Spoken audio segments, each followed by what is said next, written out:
दोस्तों, मैं एजाज अहमद। दिल्ली में फिर से श्रद्धा जैसा मामला सामने आया है। कल लोगों को इतनी हिम्मत कहाँ से आ रही है मेरे भाई? पहले हत्या करना, गला काटना, फिर उसके बाद उस शव के टुकड़े को अलग अलग करना। इतनी हिम्मत आ कहाँ से रही है? न कानून का कोई खौफ है, न समाज का कोई खौफ है। कहाँ से आ रही है इतनी? ये तो सोच करके दिमाग चकरा जाता है कि यार, ये इतनी हिम्मत और इतनी दरिंदगी लोगों को आ कहाँ से रही है। और मुझे ऐसा लगता है कि इसमें जो सबसे ज़्यादा सबसे बड़ा कारण है इसकी हिम्मत का, वो ये है कि हमारे देश में कानून तो है, लेकिन उसमें सख्त कार्रवाई नहीं होती। ऐसे लोगों के साथ ऐसी सख्त कार्रवाई होनी चाहिए कि आदमी आदमी करना और सोचना तो दूर की बात है, सपने में भी ऐसी हरकतें की तसव्वुर नहीं आनी चाहिए, चाहे कोई हो। दिल्ली के पांडव नगर त्रिलोकपुरी में फिर से एक मामला ये सामने आया कि माँ और बेटा मिल करके अपने पति को ही गला काटा और फिर उसके टुकड़े टुकड़े करके तकरीबन 10 टुकड़े करके अलग अलग जगहों पे फेंके। जी हाँ, सही सुना आपने, माँ और बेटा मिल करके। बेटा दीपक, पत्नी पूनम, अंजन दास का पहले गला काटा और फिर उस शव के टुकड़े टुकड़े किए। ये वारदात 30 मई 2022 को दी गई, तकरीबन अब से 6 महीना पहले।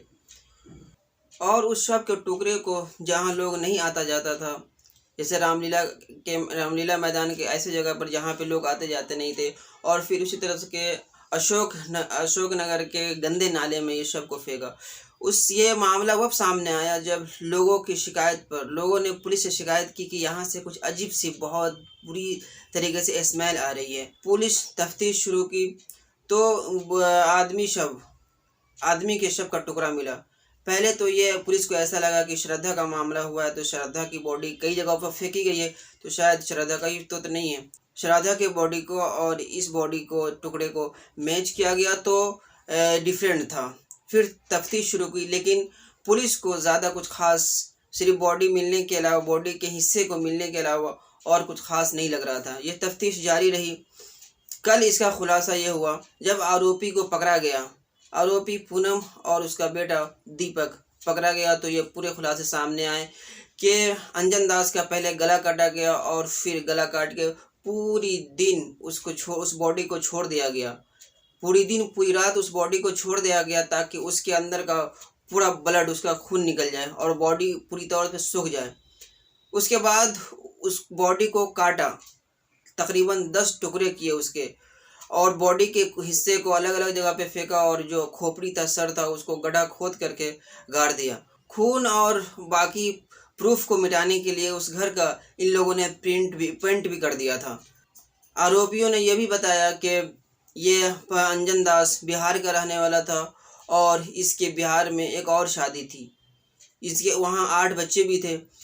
पूनम ने यह भी बताया कि मैं दूसरे व्यक्ति कल्लू के साथ रहती थी, उसका लीवर ख़राब हो गया, शराब बहुत ज़्यादा पीता था, उसके कारण उसका लीवर ख़राब हो गया और उसकी डेथ हो गई। उस आदमी से ही जो दीपक नाम का लड़का है, वो ये कल्लू का ही बेटा है, यानी अंजन दास का ये सौतेला बेटा हुआ। ये बात पूनम बताई कि ये अंजन दास पहले से शादीशुदा था, ये मुझे पता नहीं थी। ज़्यादा प्रॉब्लम इन लोगों के साथ वह हुआ जब दीपक की, यानी अंजन दास की सौतेले बेटे की शादी हुई। शादी होकर के बहू आई और बहू पे ये गलत निगाह देखता था। इसी तरह से पूनम का ये भी कहना है कि मेरी बेटी पर भी ये गलत निगाह रखता था। ये सब देख करके माँ और बेटे बहुत परेशान थे। फिर इन लोगों ने प्लान बनाया कि आखिर इस आदमी का क्या किया जाए।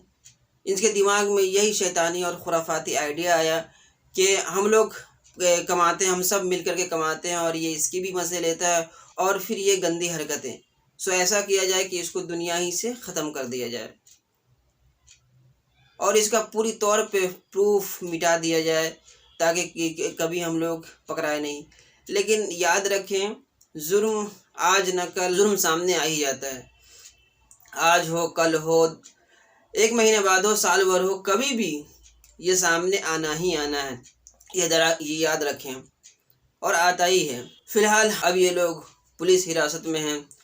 मेरा ये कहना है कि आप ऐसे लोगों को सख्त से सख्त सज़ा दी जाए। हालात चाहे जैसे भी हो, इतनी बुरी तरह से इतना गंदा अंजाम देना ये कहीं से भी सही नहीं है। इस रिपोर्ट में इतना ही। मिलते हैं इंशाल्लाह नेक्स्ट वीडियो में। जब तक के लिए अपना और अपने फैमिली का ख्याल रखें। अल्लाह हाफिज़।